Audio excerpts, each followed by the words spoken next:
Hi friends, Guntur city చరిత్రలో ఎన్నడూ లేని విధంగా ఒక అతిపెద్ద భౌగోళిక మార్పు ఇప్పుడు సంభవించింది.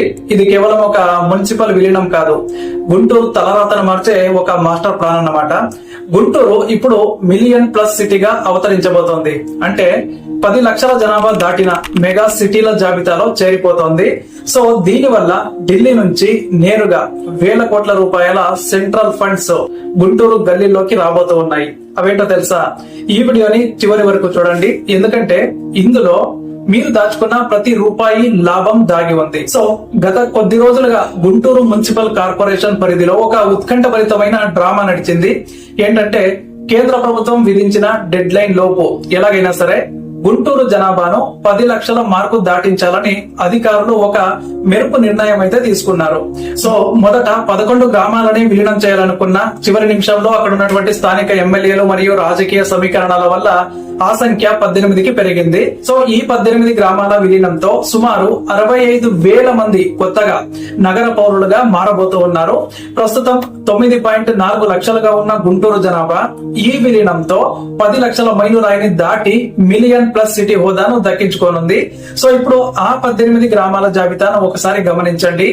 మీ ఊరు ఇందులో ఉందేమో చెక్ చేసుకోండి. సో లాలాపురం, మల్లవరం, చల్లవారిపాలెం, చినపలకలూరు, దాసుపాలెం, గొర్లవారిపాలెం, జొన్నలగడ్డ, తురకపాలెం, ఓబులునాయుడుపాలెం, తోకవారిపాలెం, వెంగళాయపాలెం, వీటితో పాటు పెదకాకాని మండలంలోని అత్యంత కీలకమైన వెనిగండ్ల, లాం, పెదకాకాని లాంటి మరో 7 గ్రామాలు ఈ జాబితాలో చేరాయి.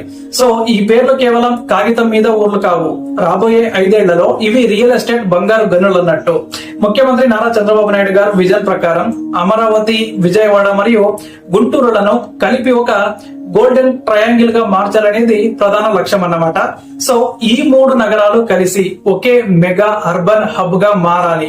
అందుకే గ్రేటర్ గుంటూరు ఏర్పాటును ఆయన వేగవంతం చేశారు. సో గత 18 నెలలుగా స్తబ్దంగా ఉన్న ఈ ప్రతిపాదన డిసెంబర్ 31వ తేదీ గడువు ముగియడానికి సరిగ్గా 3 రోజుల ముందే గ్రీన్ సిగ్నల్ పొందింది. అంటే దీని వెనుక ఎంతటి పక్కా రాజకీయ వ్యూహం ఉందో మనం అర్థం చేసుకోవాలి. కేవలం జనాభా కోసం మాత్రమే కాదు, అమరావతి రాజధాని పనులకు సమాంతరంగా గుంటూరు నగరాన్ని కూడా డెవలప్ చేస్తేనే ఇన్వెస్టర్లు ఇటువైపు చూస్తారని ప్రభుత్వం నమ్ముతోంది. సో ఇక్కడ మనం గమనించాల్సిన మరో ముఖ్యమైనటువంటి విషయం ఏంటంటే రియల్ ఎస్టేట్ ధరల పెరుగుదలన్నమాట. ముఖ్యంగా అగతవరప్పాడు మరియు పెదకాకాని ఏరియాల్లో భూముల ధరలు ఒక్కసారిగా ఆకాశాన్ని తాకుతున్నాయి. గత ఏడాది కాలంలోనే ఇక్కడ ప్రాపర్టీ వాల్యూ 20% కంటే ఎక్కువగా పెరిగింది. అంటే ఇప్పుడు అధికారికంగా ఇవి మున్సిపల్ కార్పొరేషన్ లో విలీనం అవ్వడంతో ఇక మీదట పంచాయతీ లేఅవుట్ల స్థానంలో అర్బన్ డెవలప్మెంట్ నిబంధనలు వస్తాయి. అంటే రోడ్లు వెడల్పవుతాయి, అండర్ గ్రౌండ్ డ్రైనేజీ వస్తుంది, వీధి దీపాలు మారుతాయి. ఇలా ఈ ఇన్ఫ్రాస్ట్రక్చర్ పెరుగుదలతో సాధారణ భూమి ధర కంటే ప్లాట్ల ధరలు చదరపు అడుగుకు 25,000 రూపాయల వరకు పలుకుతున్నాయని మార్కెట్ విశ్లేషణలు చెప్తూ ఉన్నాయి. సో ఈ విలీనం వల్ల కేవలం రియల్ ఎస్టేట్ మాత్రమే కాదు, కొత్త కొత్త బిజినెస్ ఐడియాలకు కూడా ఇది ఒక అద్భుతమైన అవకాశంగా ఉంటుంది. కాబట్టి గుంటూరు నగరం విస్తరిస్తున్న కొద్దీ కొత్తగా వచ్చి చేరుతున్న ఈ 18 గ్రామాల్లో లాజిస్టిక్స్, వేర్ హౌసింగ్ మరియు రీటైల్ మార్కెట్ కు విపరీతమైన డిమాండ్ పెరుగుతుంది. ముఖ్యంగా అగ్రికల్చర్ స్టార్ట్అప్ చేసే యువతకు ఈ ప్రాంతాలు సెంట్రల్ హబ్లుగా మారతాయి. సిటీకి దగ్గరగా ఉంటూనే కార్పొరేషన్ సౌకర్యాలు పొందే ఈ గ్రామాల్లో కమర్షియల్ కాంప్లెక్స్ నిర్మించడం అనేది ఒక బెస్ట్ ఇన్వెస్ట్మెంట్ అవుతుంది. బట్ అయితే ఇక్కడ ఒక ప్రశ్న ఏంటంటే ధరలు ఇంతలా పెరుగుతున్నాయి కదా, ఇప్పుడు భూమి కొనడం సరైన సమయమా లేక కొంచెం వెయిట్ చేయాలా అంటే నిపుణుల విశ్లేషణ ప్రకారం ప్రభుత్వం నుంచి గెజిట్ నోటిఫికేషన్ వచ్చిన వెంటనే ధరలు మరోసారి భారీగా పెరిగే అవకాశం అయితే ఉంటుంది. ప్రస్తుతం ఈ ప్రతిపాదన కలెక్టర్ ద్వారా ప్రభుత్వానికి చేరింది. సో అనుమతి లభించిన వెంటనే ఈ గ్రామాల్లో భూముల రిజిస్ట్రేషన్ విలువలు కూడా పెరుగుతాయి. కాబట్టి ఇన్వెస్ట్ చేయాలనుకునే వారికి ఇదే సరైన సమయం అయితే కావచ్చు. కానీ ఒక విషయాన్ని మాత్రం గుర్తుంచుకోండి, విలీనం వల్ల పన్నుల భారం కూడా పెరుగుతుంది. ఇప్పటి వరకు గ్రామ పంచాయతీలకు కట్టిన ట్యాక్సులు ఇప్పుడు మున్సిపల్ కార్పొరేషన్ స్థాయికి మారుతాయి.